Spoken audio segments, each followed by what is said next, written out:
Thank you, Ravina. Om Ramaya Ramabhajaya Ramachandraya Vedasi Raghunathaya Nathaya Sitaya Patine Namaha.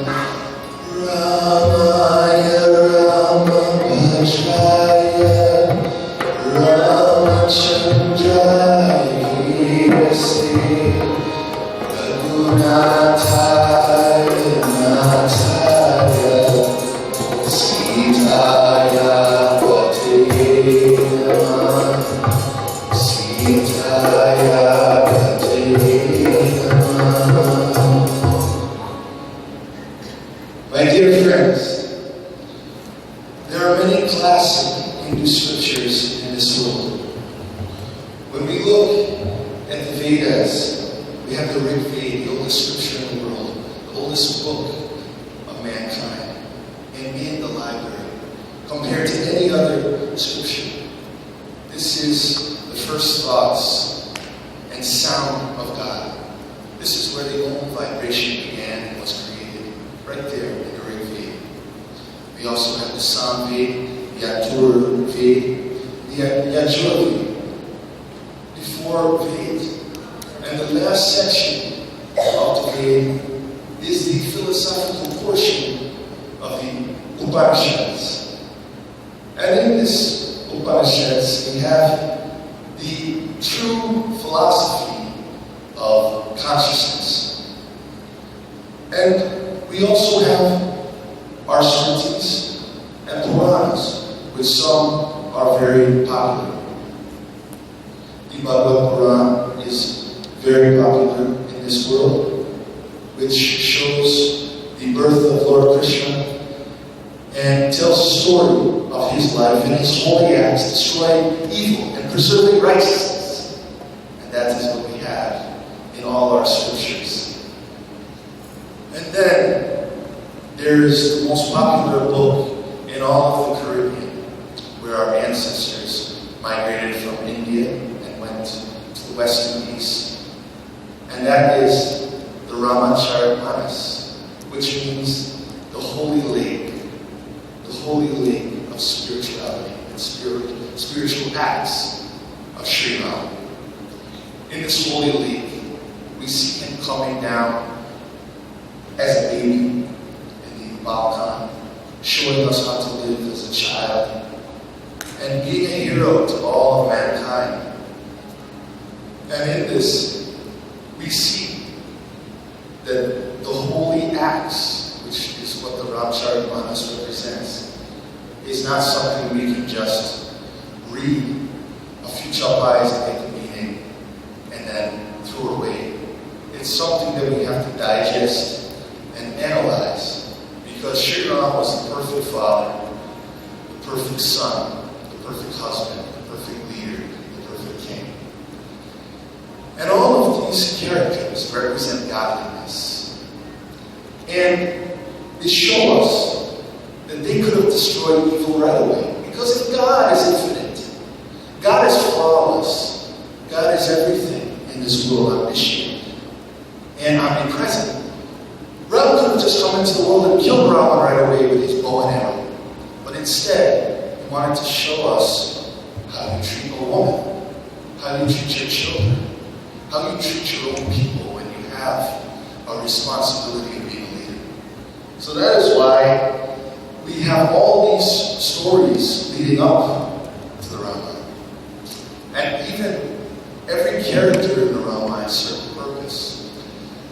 Because it was translated into Sanskrit by the wonderful poet Valmiki, and then written in Awadi Hindi by the great Goswami Tulsidas. And Goswami Tulsidas brought devotion and love into these characters. As I said last week, Sita would have just been a trivial pious character, but Tulsidas showed her bravery and courage accompanying her husband into the forest for 14 years. And she did not have to go with her husband. He said, "Why don't you stay at home?" She said, "No, this is my duty. We We are mine and his husband and wife, and I will go with you for the rest of my life, and I will tread on hard ground, hard soil. I will meet all the snakes, crocodiles, and alligators that there are in the Dandaka forest because you are my husband. And love is not a physical sense. She showed us it was a spiritual, emotional sense. Not physical passion, but spiritual passion. And one of the other great characters that I said last week was Hanuman, his great humility. And all the characters showed their humility. And Hanuman showed us how we should devote ourselves to the Lord. And being humble, being simple. You can see the parallel in the comparison with Bhagavad Gita, what Krishna said in chapter 16. All the divine qualities you must possess, Arjuna, to be a great hero in this world. So all these qualities overlap, humility and love. So, and bravery and fearlessness. And if this is right, we see that in Hanuman's divine nature. Because if someone is truly humble, they will be brave. They will be fearless. They will have all the great qualities. And when Hanuman was asked by King Sugriva to go into the forest and see who are these wandering men walking on hard ground, these big physical specimens of men, Hanuman did not shriek at the question.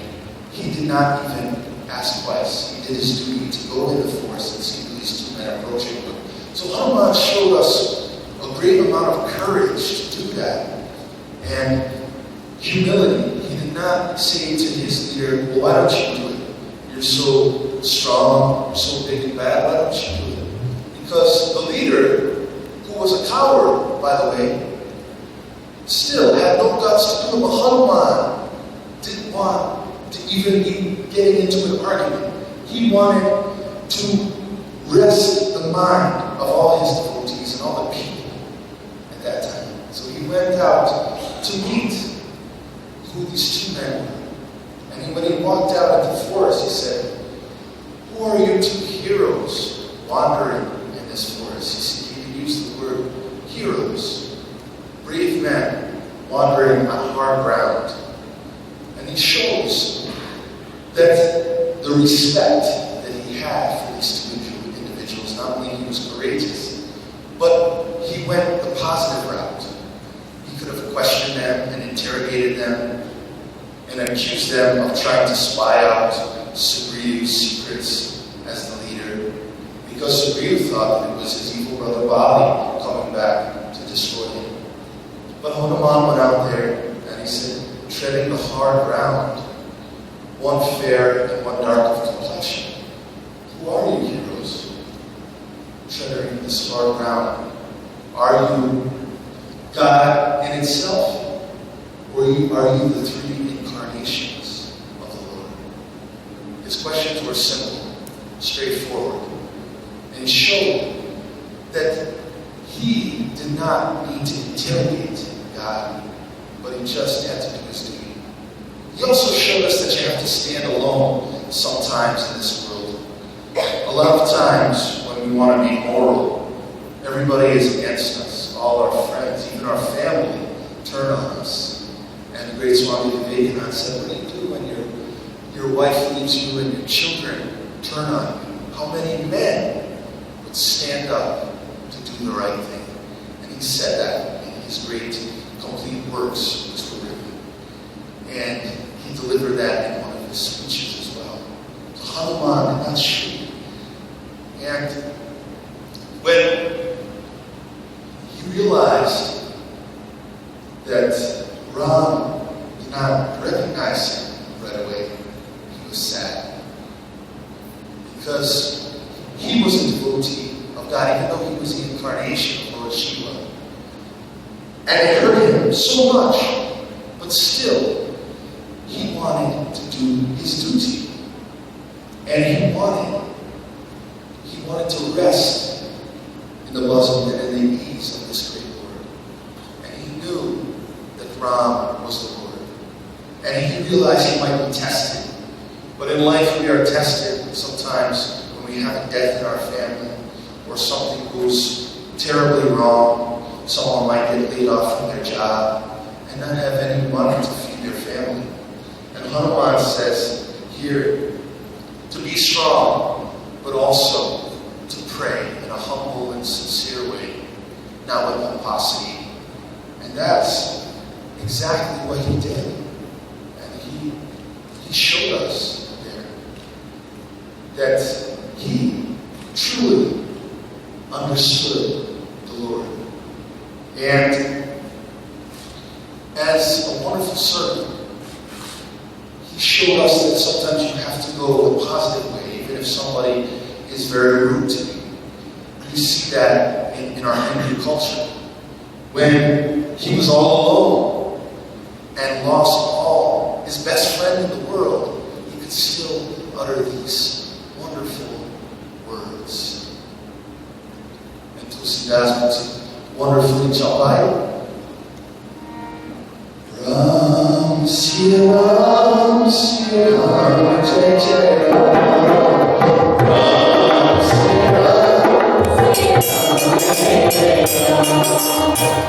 Ram,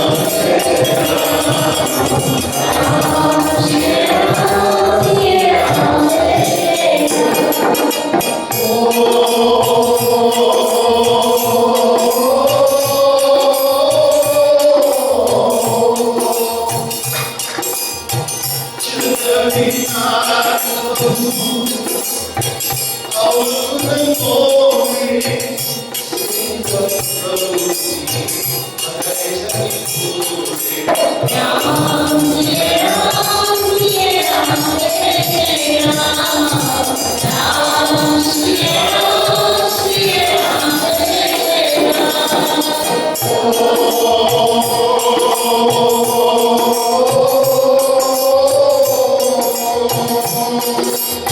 Ram,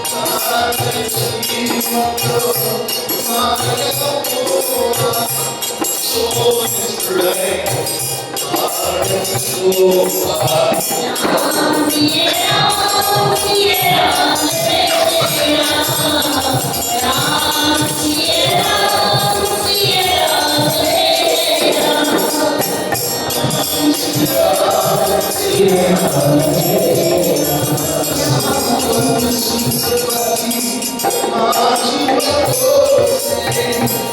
Ram, Sri Ram, Jai Jai Ram.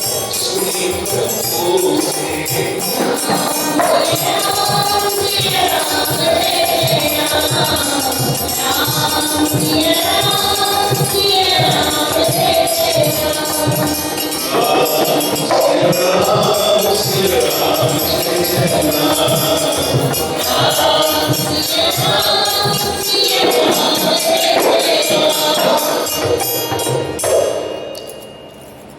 And he says right there, Lord, I am your humble servant. Please carry me away from all my disparities and worries. I pray to you with a clean heart, with a clean mind, and sincere devotion. And Hanuman shows us in a simple prayer that he never forgot who the Lord was. And a lot of times in life, a friend may do something really wrong to us and betray us and hurt us. And in that one moment, it seems you can't overcome it at all. Impossible to overcome that situation. And it's inconceivable how you can bring this friend back on the right side of you and have love and friendship again. But then you forget about all those other good things that that friend did to you over the years. Helping you in disparity, encouraging you to be the best you can be. And you realize and you remember that one moment of pain because all those wonderful moments of peace and tranquility you have forgotten. And you see that person as an enemy. And then what happens? The person doesn't speak to his or her friend for a number of years. And as Maniji, our great guru, said, they even take it to the grave sometimes. And then you come to give your consolences and love to that departed soul, and it is too late because he or she has already passed away from the world. But Hanuman still remembered what God really meant.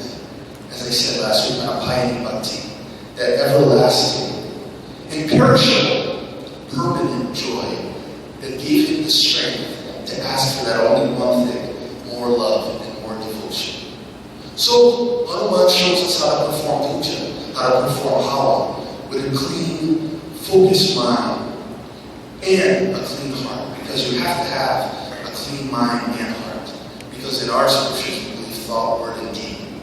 And it's not easy to be a Hindu. He shows us how we should behave as Hindus as well. So he's a great character.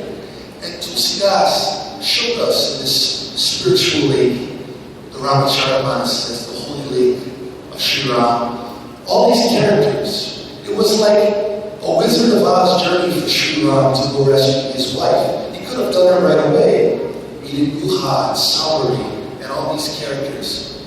And his loving wife, to show us the goodness in the world and purity. So it's a journey. The Ramayana is a journey, but it's a journey of love. Stay tuned next week, my friends, as I bring into life another character. Thank you.